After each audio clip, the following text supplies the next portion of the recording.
Mel's not here with us now, guys. We did the Mel clip already. So, all right, listen, we did interview Mel Gibson. We pre-recorded that segment because we figured the whole live chat would just be questions about the Passion and questions about Francis. So we did the Hacksaw Ridge pre-game interview with Mel before we came up. It was mainly Father Nick's interviewing Mel Gibson, and it was just a very interesting conversation as a preamble to do this discussion. So what's up, boys? How you been? No, it was more than a clip. We got 25 minutes in. Yeah, good 25 minutes conversation with Mel. And we wanted to keep the clips of the movie separate in case we get any copyright issues with YouTube. The interview with Mel will still be golden. So, and that's being released tomorrow. People already think this is an April Fool's, an early April Fool's, or whatever. No, we're releasing 25 minutes with him tomorrow, and pretty vulnerable conversation items. Yeah. Father Nick shared some personal stuff. I wasn't expecting that. I didn't expect Mel to either, but yeah, there's good stuff. Yeah, so we basically left off with him. We were about to start playing clips of the movie, and he had to fly. So we were like, all right, let's just jump on and let's get into the clip. So Hacksaw Ridge movie came out in 2016, and the movie that the main concept I got from the movie was conscience, right? I mean, that's standing Conviction. Your ground on your conscience, conviction. Yeah. It was a weird movie. It's when it comes to, like, they're playing with these weird themes where it's he won't touch a gun at all. And you're like, but that's not really a Catholic thing, right? Like, Catholics are allowed to have self-defense and stuff like that. But it becomes kind of clear later on why he makes this vow to God where he won't touch a gun. So we were going to start off with a clip early on in the movie that kind of sets the stage. Where can I give a quick explanation of the movie, because we didn't really give people a ton of time to prep for it. We kind of joked maybe we get Mel on it. You should watch Hacksaw Ridge. People probably didn't think Mel would come, so I don't know how many people who hadn't seen Hacksaw Ridge saw it, but probably most people have. But for the few who haven't, it's a 2016 movie about Desmond Doss. He was a conscientious objector, combat medic in World War II, Pacific Theater, saved 75 men on the battlefield, even without having touched a weapon. Goes in the middle of flying bullets and missiles and drags men off the battlefield, saves their lives. And these are the same men who in boot camp were trying to kill him for being a conscientious objector, a pacifist. So we had a good talk with Mel about like why are 4 traditional Catholics discussing a pacifist. We didn't get in the clips, as Anthony said, but again, this was a 2016 movie. It came out before all the medical mandates. So we did have a short discussion on really how this topic of conscience and conviction played into what we would need in 2020. But again, he's a combat medic who saved 75 people, and the whole movie, except for one quick scene at the beginning, he will not touch a weapon. Mm-hmm. And for those who don't know, Hacksaw Ridge was at the Battle of Okinawa. So, okay, are we ready for the clip then? Yep. Okay. So this is as he's a child with his brother.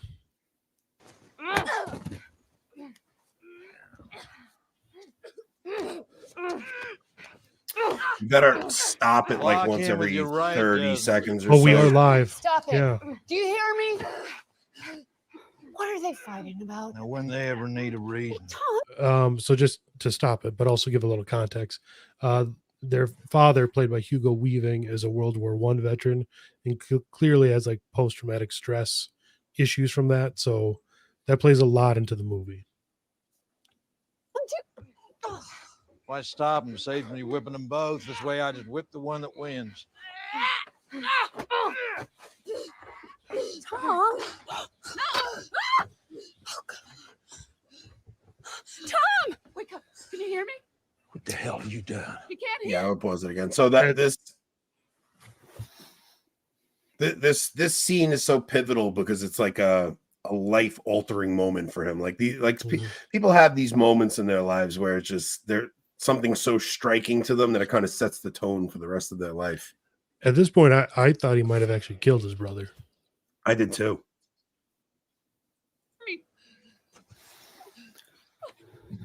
Look at some eyes. I'm gonna actually the next like minute is them worrying about the brother, so I'm gonna skip. Yeah, you want to forward. bring it to right where he's looking there.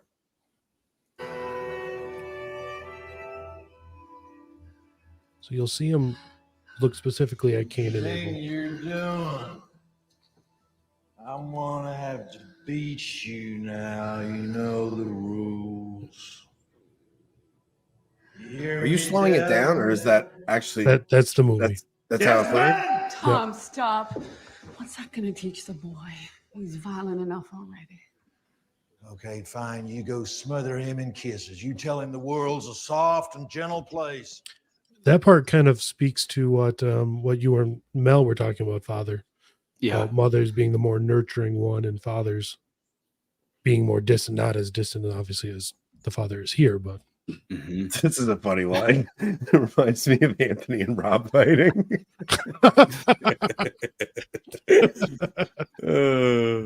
no one got hit with the brick. Yeah. If we were in person, though, you never know. Al's going to be okay.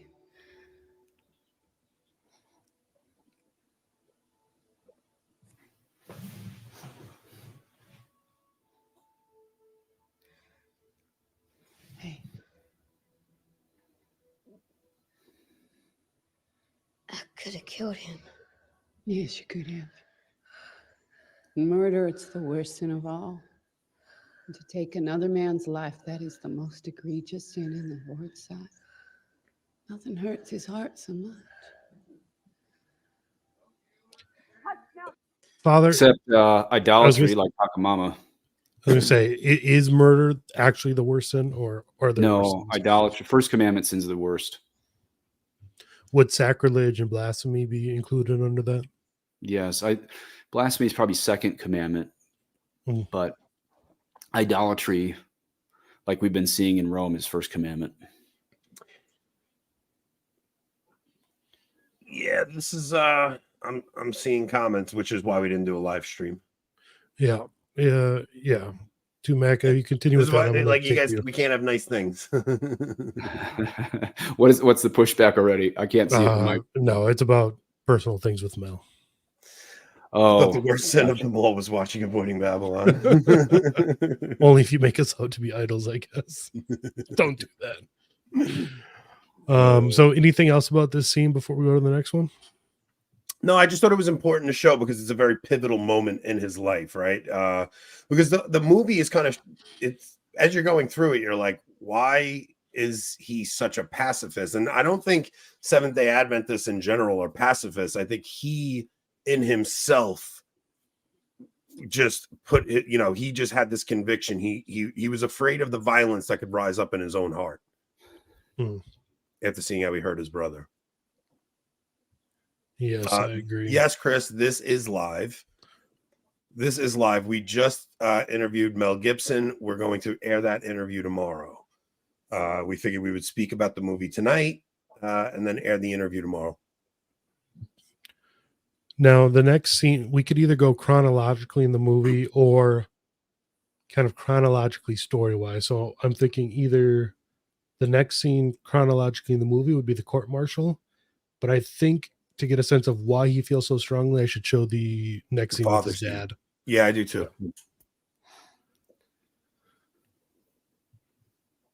Okay, let me just fast forward here. Right here. I know it's dark, so it's going to be hard to see, guys, but it won't bite. Yeah, well, talking about a rifle. look around you. After what we just been through, any sane man to be screaming for a weapon. Well, I never claimed to be sane. Oh, I missed that. Hold on. Slater. Here we go. My daddy used to beat me and my brother just because the sun rose and then whip us just because it set. I could take that. But when he would do it to our mama. Get away from me, woman!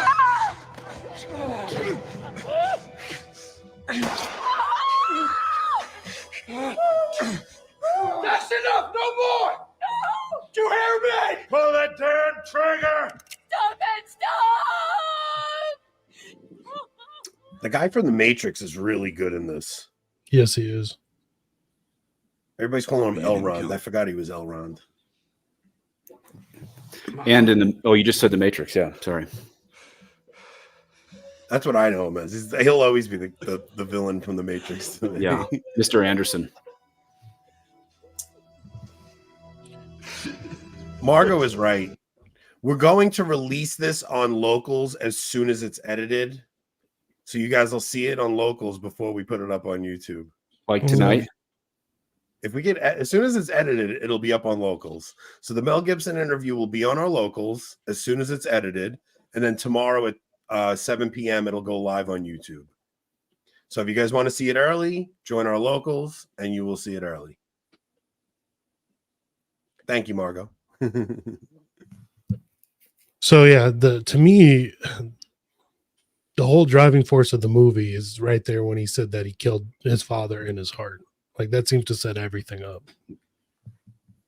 Yeah, and it's a powerful scene too, right? Because like I was just saying, like his issue with the gun isn't that it's in principle wrong, because he's fighting alongside these other men that are shooting. His issue is that he sees of violence capable within himself.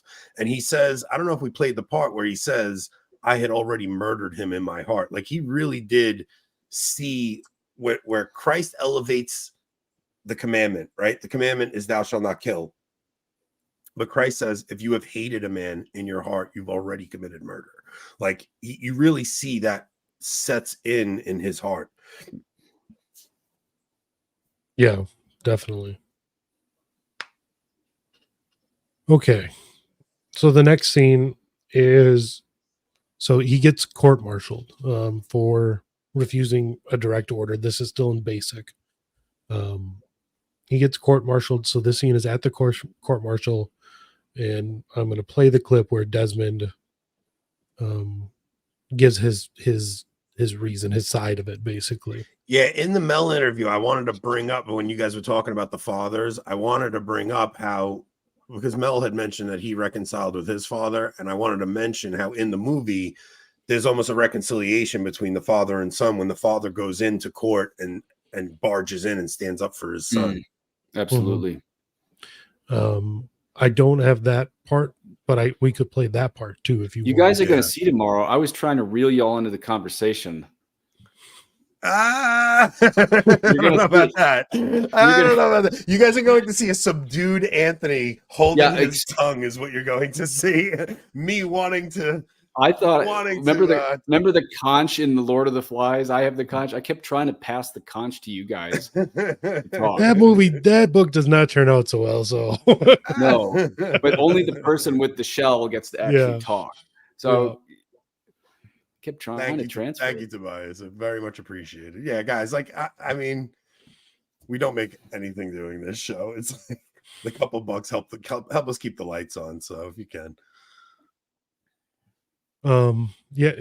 Margot. Yes, Anthony was quiet. Anthony was very quiet during this. It's a very, very different side of Anthony you will see. But also, like, we're not the ones that know Mel. Right. Yeah. And I mean, especially me, anyone who watches the show knows that the first and second time we interview a person, I'm pretty quiet. But by like the third or fourth time we have the same person on, I finally get comfortable. Yeah. In full disclosure, I did ask for the first couple of questions, but I thought once I switched to the medical mandate, you guys were going to take over. I thought it was a really deep, great interview. I just thought, I kind of wish you guys had talked more, but probably the only time I'll be saying that about Anthony for the next. Enjoy it while you got enjoy it while it lasts. Margo, Listen, we only dress. We could not be more grateful. You got Mel Gibson on our channel. You could have done that for your channel and just brought him on your channel and just done an interview between him and you. You were kind enough to bring it over to our channel. We are very, very grateful. I did get questions in. I'm not at all saying I didn't get questions in.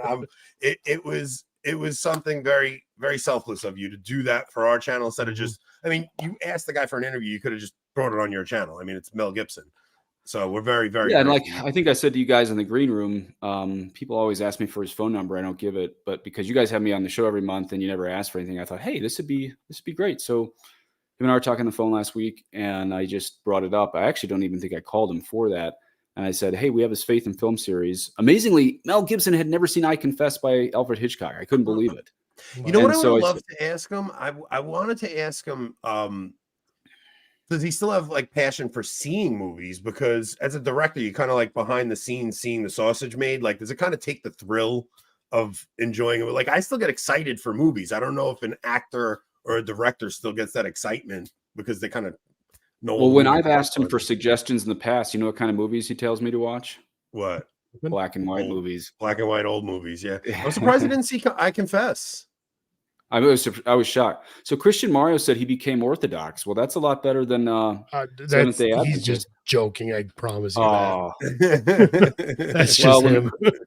You know, the Catechism of Pius X says lies and jest are wrong, but I guess Christian Mario is going to have to move from Orthodoxy to Catholicism to. We're working on it. Yeah, we're dragging him. We're dragging him to go kiss the baby. Lies and jest.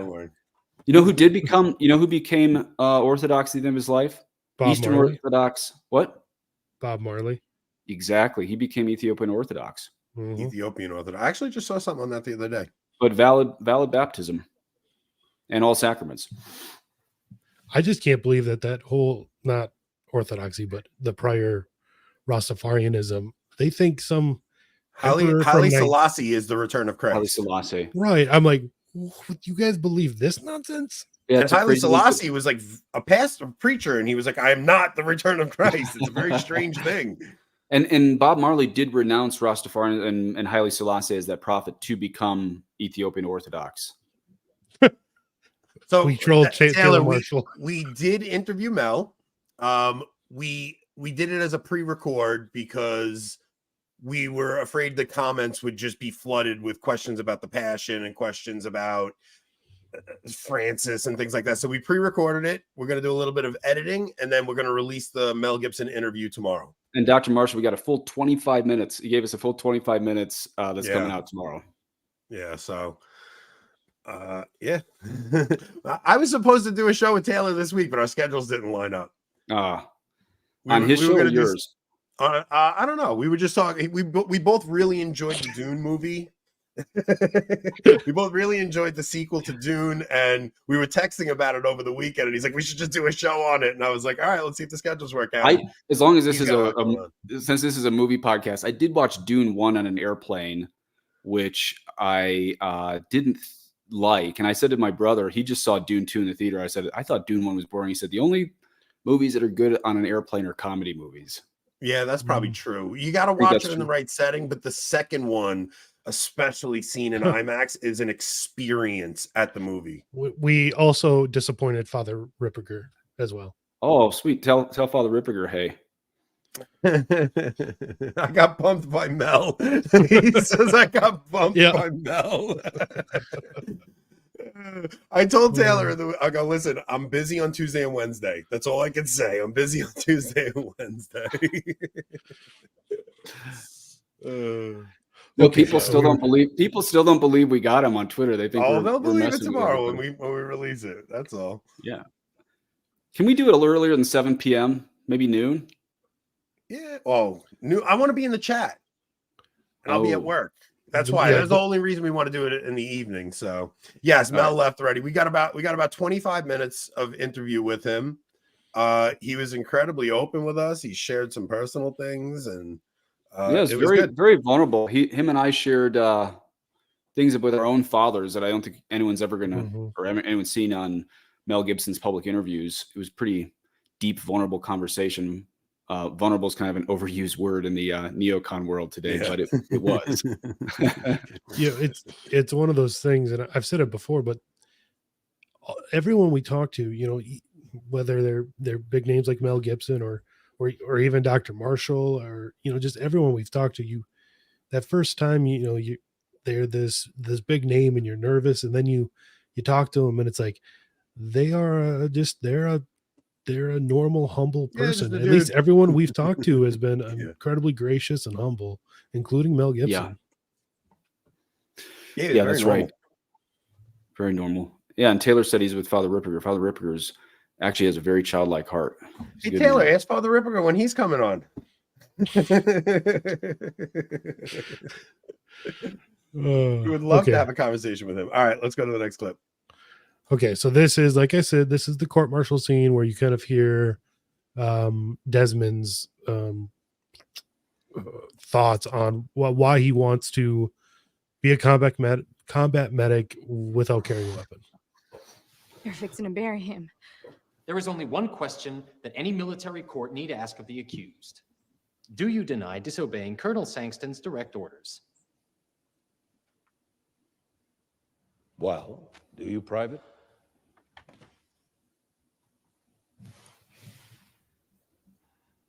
No, sir, I don't. Why are you contesting it then? Why is it so important to you, given your refusal to even touch a weapon, to serve in a combat unit? So it should be noted that they've even at this point offered him the ability to serve in a combat unit as medic, not have to carry the weapon in the field, but they say he has to qualify with the weapon in basic. That basically he's got to touch it the one time and then that's it. And he is still refusing to do so. What's interesting about this movie is Andrew Garfield did this movie and Silence back to back. And this movie is about standing on your conviction, and Silence is about like folding on your convictions. And they're both very faith related, right? So Andrew Garfield really, and I would say he does a better job of acting in Silence just because it's a more deep movie. But you see Martin Scorsese, just the difference in Mel Gibson's faith and Martin Scorsese's faith, right? So it's like Mel is really building up how important conviction is, where Martin Scorsese is kind of making the excuse of folding on your convictions, you could still slide through, and he has this little cross at the end of Silence to kind of justify him. That could have been such a beautiful movie about a martyr, and he changed it to a man who folded on his convictions. It's all about compromise or not. Do you know why I won't watch Silence? Because if I'm ever tortured for Christ, I don't want that scene in my mind of somehow I can have a pass to make an excuse and deny our Lord. I won't watch it. Yeah. It stinks because the first 80% of that movie is some of the most beautiful Catholic imagery you'll ever see in your life. And you know, Father Isaac, who you've had on this show, he got me into a book by St. Alphonsus Liguori called Victories of the Martyrs. The first half is the Roman Empire. The second half is the Japanese martyrs. And Father Isaac said to me a couple of times, his favorite part of the whole book is the second half. So if you have scores and scores and scores of some of the most heroic martyrs in the history of the church in Japan, why in the world would you make it of one of the very few who apostatized when you have thousands of our most heroic martyrs who didn't apostatize, right? That's another reason I won't watch the movie, is it makes it look like maybe 50% of the Japanese cracked under torture for Christ and the other half didn't. No. The sad part is it's a fictional story. It's not even a real story. It's a novel that was written, and I don't understand the purpose of Martin. Fiction a little bit. Well, it's definitely historical fiction, but Martin Scorsese's always playing with the faith in weird ways, man. It started with him doing The Last Temptation of Christ, and he's got all sorts of blasphemous stuff going on. When I posted Silence was subversive on Twitter, I got dunked on by so many people claiming it's not a based movie at all. No way. I'm with you. No, it's a problem. I mean, you had Japanese martyrs getting lowered into yellow volcanoes. Father Isaac, I haven't made it this far in the book, but some dad is getting killed, and they would apparently put on their best clothes when they would come. The emperor's men would come and kill the Christians. And this like 8-year-old kid came out from hiding and in his best clothes and declared in front of the emperor's men, he also is a Catholic. He wants to die with his dad. And they graciously obliged him. Yeah. 8-year-old. I mean, these are some of the greatest martyrs in the church. Why make a movie about one of the few that cracked? Because Martin Scorsese's got a distorted understanding of what heroism is. I won't watch it. Yeah, I don't blame you. Okay, here's the rest of the scene. Because when the Japanese attacked Pearl Harbor, I took it personal. Everyone I knew was on fire to join up, including me. There were 2 men in my hometown. Declared 4F unfit. They killed themselves because they couldn't serve. Well, I had a job in a defense plant. I could have taken a deferment, but that ain't right. It isn't right that other men should fight and die, that I would just be sitting at home safe. I need to serve. I think while we watch this, or while you think about this, it's good to think of the events of 2020 and 2021. Huh? Yeah. Yeah. This is like, I forgot how good this movie was. And it was almost prophetic in the things that were about to fall upon us as Americans. And you had the government coming down and forcing their hand on us, telling us we had to do things. And there comes this movie in 2016 about a man who the government's telling him he has to do things. And he's like, I won't do it. I don't care. And that's literally the start of this channel was, I won't do it. I don't care. If I lose everything, I won't do it.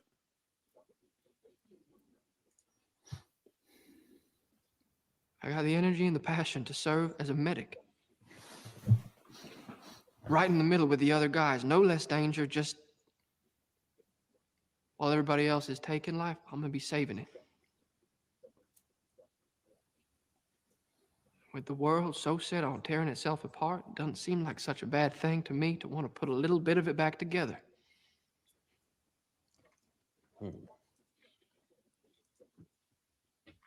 Yeah, it's man. You think about how much the country has changed since that time, right? These young men all want to go off. Since World War II or since 2016? Since World War II, especially, right? Like this patriotism of people just wanting to throw their lives on the line for their country.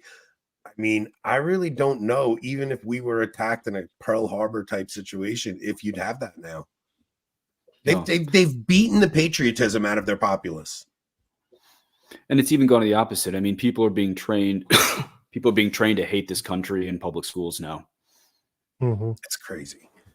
Man, we're supposed to be ashamed of our heritage. Yeah. What other clips do we have, Rob? The one other that I've kind of highlighted and picked out is the scene in the bunker system with the enemy. Is there that's any a good others? one. Yeah, because this is even important, right? So this aspect of the movie, like, it's strange because we're talking about a Seventh-day Adventist, and it's like, I don't know. It was a weird movie to watch, especially like my wife was like, what do you do in a situation like this? Because like you can't say it's sanctity, you can't say it's holiness, but there's something heroic, right? Like, I guess that could be considered a natural virtue, right? I mean, there's something on a natural level. Oh yeah. Yeah, and like we were talking off the air, even St. Augustine admits that the unbaptized have prevenient graces. Seventh-day Adventists, I just happened to look at, even someone just sent me the Archdiocese of Los Angeles list of which baptisms are valid, and even the modern Archdiocese of Los Angeles holds Seventh-day Adventists to be doubtful. But that's not really the topic. Point is, even if he weren't baptized, we could still hold he was given prevenient graces. So yeah, you can certainly live out fortitude, just not supernatural fortitude, even if you're not baptized. That's the Catholic Church's teaching. Because they're not really like Trinitarian, right? Like, not in the full sense. I don't know. I don't know if they deny the Trinity, but there's something funky about their there's something funky about how they do the baptism. Thanks, Enoch. One thing that you said in the interview with Mel, Father, that I think helps anyone who still doubts whether we should be watching a movie that portrays the Seventh-day Adventist in such light, or portrays a pacifist in such light, is that you mentioned that that priests are not supposed to carry weapons into battle or anything like that, so that it's not like entirely outside of the realm of Catholicism in a sense for someone like this.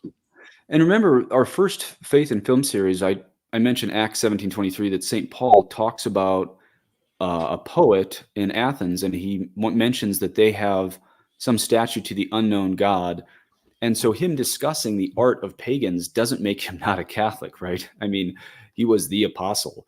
And so we as Catholics, it's not barred from us to discuss art that comes from non-Catholics, or apparently you guys are already getting like comments about Mel. And I mean, the thing is, we're not required to sit down with a moral intake or a doctrinal intake to discuss art, you know? Yeah. I mean, and this is where, because things are so dark in modernism, the reaction to that can be to treat traditionalism as a cult. Well, they're discussing someone I disagree with morally, or on the papacy, or they're discussing a Seventh-day Adventist, or they discussed an Eastern Orthodox movie. Get used to it. We're Catholics in the world, and from St. Paul onwards, you're allowed to discuss the art of pagans, non-Catholic Christians, good Catholics, bad Catholics. You know, I mean, the bandwidth of who we're allowed to discuss is Think about Catholic. St. Thomas Aquinas. He's actually taking all of the things of Aristotle and baptizing them, right? Yeah. He's So taking Aristotle and baptizing it in the Summa. So people who want to hold an inquisition for us for who we're discussing. Now, if we speak heresy, you should call us out and have a real inquisition.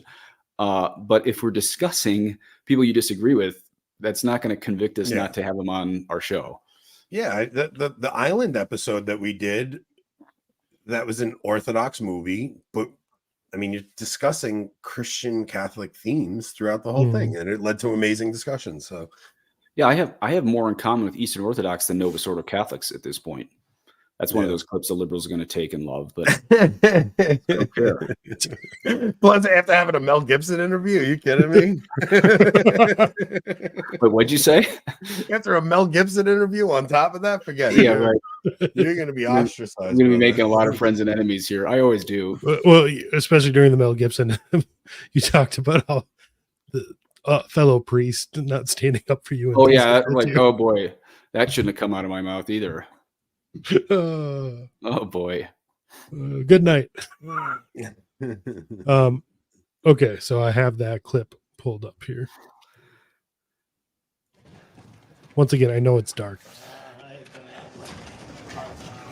To give context, I suppose we should. He's up on the ridge by himself. They've pulled everyone else back. He stayed up to save people, to save wounded soldiers. Trying to escape the Japanese. I almost called them Japs. Try to escape the Japanese. He ducked into a cave. I know. I know. He's like, I almost said the word that I'm about to say. It makes it better somehow, right? He ducks in what he thinks is like a cave, and it turns out to be a bunker system that the Japanese then enter, and he's trying to stay away from them.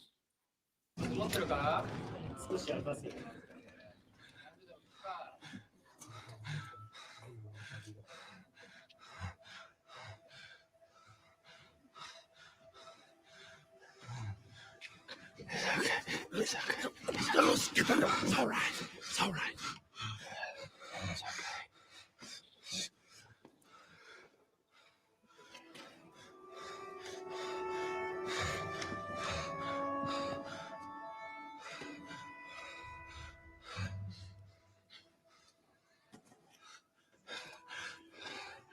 Morphine. This man probably killed 20 of his friends. Mm-hmm.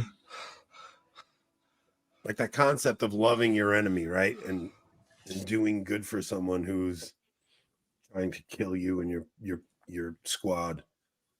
In fact, I've even interviewed on the same channel as Mel Gibson. Is probably the biggest thing I've accomplished in my 20 years of life. I think it's funny that we got Mel Gibson. We can't get Michael Knowles. It's getting a little annoying. Margot can take care of that, maybe. Well, Anthony, you and I were talking about this on the phone today, that really you can't, for the most part, you can't expect natural virtue or really anything in a non-Christian culture. And we were talking about how original sin is the most underestimated of really all catechetical topics post-Vatican II. And even though we can't encourage people to go see Apocalypto because there's a lot of nudity in it, Anthony and I agree that is probably our favorite of Mel Gibson's movies. Probably shouldn't have watched it, but the reason we love it is it really shows it wasn't Christian savages showing up to, the noble savages. The fact people are ripping each other's hearts out, and then civilization arrives with the Spaniards. I think that's why that might be the most important movie that he made, to show that every culture is absolute such dark. In fact, I heard on Kennedy Hall show a talk by a Father Rion, who's an SSPX priest, and he talked about how the world that St. John Brebeuf arrived at in Canada, if they were short food, they would eat their own little girls, the Hurons and the Iroquois. If their sled dogs died, they would turn their wives into sled dogs. The world that St. John Brebeuf and St. Isaac Joe showed up, they studied the language of the Iroquois, the Huron, the Algonquin, or whatever it's called. There wasn't even a word for God in these languages, So this notion that the white man, Christians, they only brought blankets, diseases, and hypocritical religion, it's just so absolutely false. And you see that in that scene right here, that Japanese man simply cannot believe that is morphine. He can't believe that there's something that's going to help him, and not that we really would expect that too much these days from someone who claims to be Christian either, but it's such a foreign idea outside of Christianity to love your enemy that it's not something we can expect just a noble pagan to believe in. Noble pagans had certain virtues, but celibacy was not one of those. Forgiving your enemies was not one of those. Those are specifically and exclusively Christian virtues. Absolutely. Yeah. And that's like Apocalypto is, I know you're saying you probably shouldn't watch it, but it's one of those movies that if you really get an understanding of how alien the pre-Christian world was to what we think of, right? Like you do see that there's a tribe where they do talk about some of the more natural virtues. It's like the father tells the son a story where he's like this, the two wolves, or whichever one you feed more, it's the evil wolf and the good wolf. But there's some kind of natural virtue there, but there's also this diabolic aspect that is so focused on human sacrifice in that world, So yeah, like you probably shouldn't watch it because there's indigenous nudity in it. But I mean, on some level, that's just the way it was, and it's just a realistic depiction. And I mean, it's one of those movies that really made me understand what the missionaries that came to the New World did.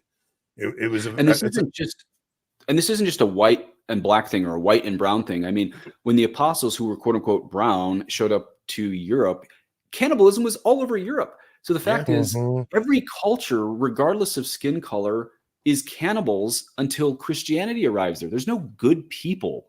There are no good people until Christianity arrives. I'm sorry, there's just not. It doesn't matter your skin color. There's cannibalism everywhere until the Catholic Empire, Christendom, the empire of love of Jesus Christ arrives in that land. And one could argue that could be the very reason why Christ chose to give himself in the manner of the Eucharist, because all these pagan cultures were used to cannibalism, but it wasn't eating God. Right. It was eating each other. So yeah. Never thought of it that way. Well, so that's what we had for scenes, unless you guys is that it? Others. Yeah, I think this is a good way to just wrap up, because we have the interview coming out tomorrow. This movie wasn't strictly a Christian film either, right? It was more a movie about conviction and standing your ground on something that means something to you. There was I was just gonna say, and as a warning, I wouldn't, for anyone who hasn't watched this isn't one to watch with young children, probably. Not because of swearing, or because I don't think there's even any real swearing or taking the Lord. It's just a lot of gore, but it's a realistic. They show realistic war scenes. So, and even the Catholic movies we pick, there's going to be some problems. Like, we're looking at The Mission at the end of this month, and my most unfavorite scene in that movie is when the Jesuits justify the infanticide of some of these Peruvian mountain tribe families. Of course, no 17th century Jesuit would ever justify infanticide, but that's a little bit of this like liberal 1980s Jesuitism being projected back into the 17th century. So even our Catholic movies aren't going to be perfect. If you want us to only review perfect movies, we're going to have to shut down this whole series. I mean, it's there's only one we could review then, and be The Passion.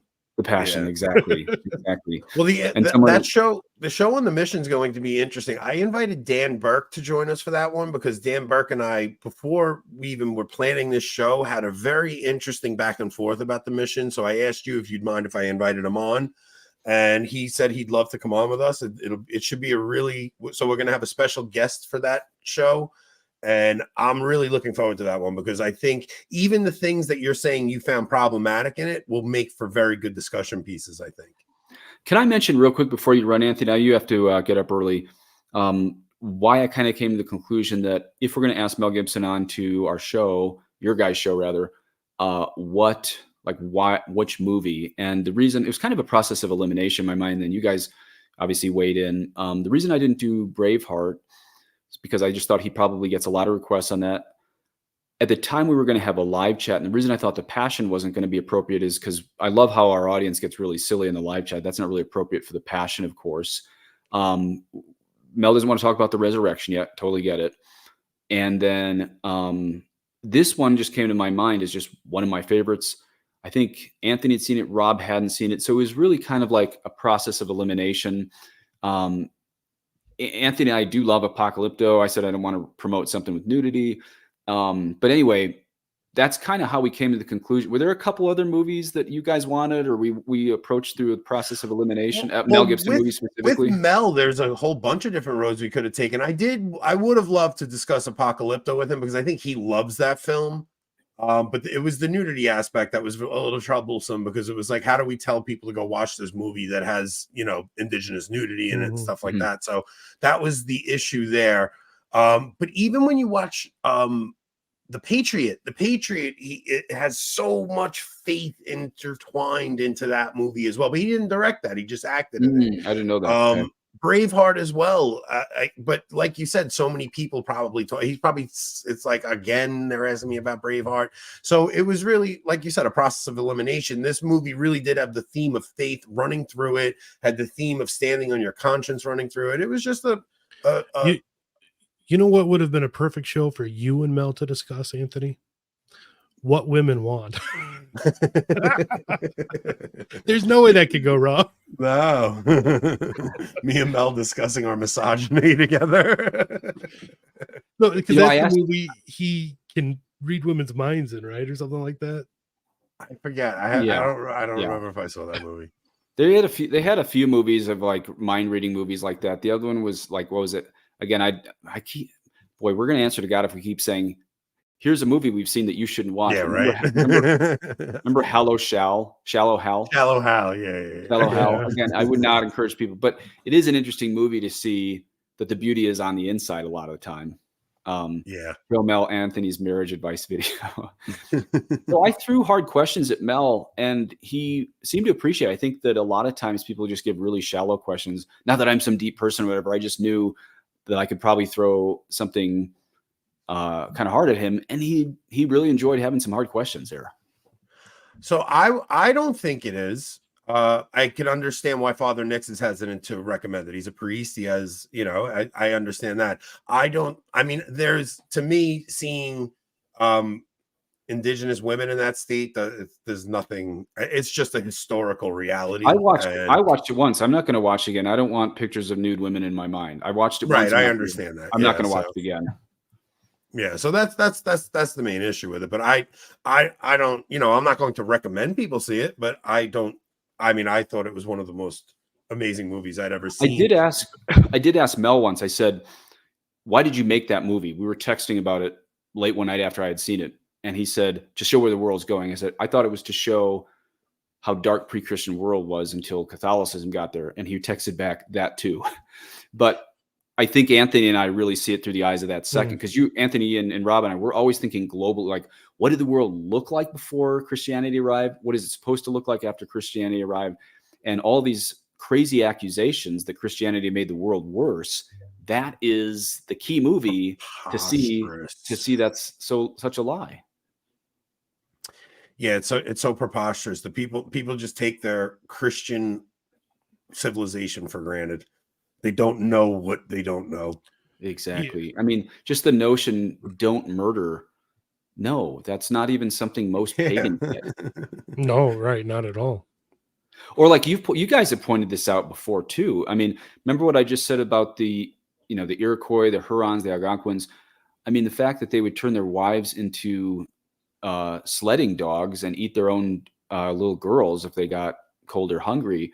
This notion that women had any rights, it's quite foreign to almost any culture. Now, of course, like the BBC and National Geographic will always like show that one little tribe in India that like where women run the show. The women are actually like they run the families. But besides that one feminist culture, it was like naturally a feminist culture, which I'm sure it's probably also equally unhealthy in its own way.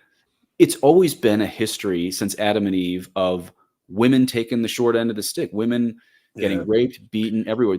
Christianity is the only framework in which women have any rights in all of world history. Look, and there's a little known secret about matrilineal societies that people don't know. So when the left hold up these matrilineal societies as some sort of woke feminist utopias, what they're not telling you is that these societies, so a matrilineal society is when a person tracks their family history through their mother instead of their father. So, you would get your last name from your mother, it was your mother's family and so on and so forth. These societies tracked it through their mothers because they did not know who their fathers were because of how often and how frequently their mothers were raped. That is why these societies are matrilineal.